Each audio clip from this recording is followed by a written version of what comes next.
The entire city was terrorized, I feel like, by this guy. You know, it impacted everyone.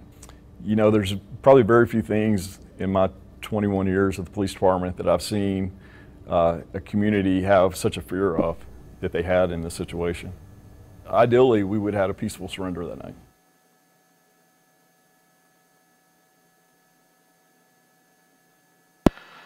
Still southbound on the frontage, right lane. We were given information about a possible suspect.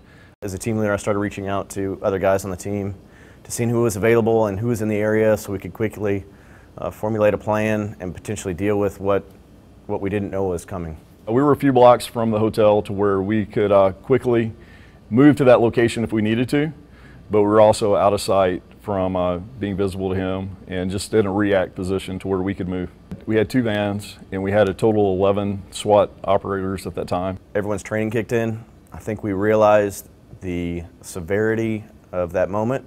I think everyone understood in that moment that there was potentially a high likelihood of him having a device on him, but we could not allow him the potential to, you know, put anyone else in public in danger. And so we knew in that moment that this was likely our only opportunity here at this moment was to hopefully intervene before he hopped on the highway or he potentially went into the city or into a location, a public location, and injured more people.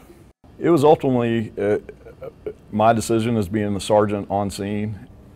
We implemented the plan to basically assault the vehicle, to stop it, and to stop his mobility from gaining access to the general public.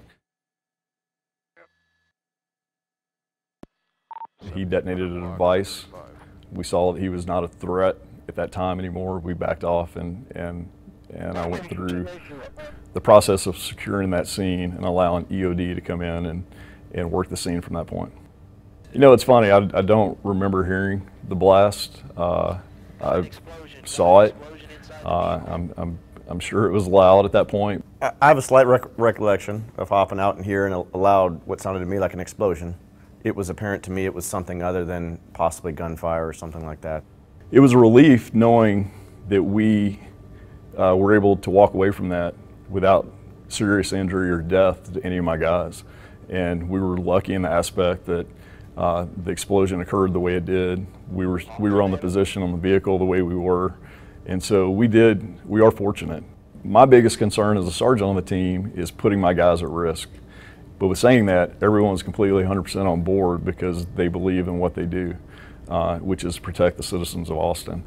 You know, the job carried on for us. The next day, the weeks following, we still had operations to do. And so the work continued. And so I think guys just realizing that and that this was a big critical incident and no one downplays that, but tomorrow's a new day.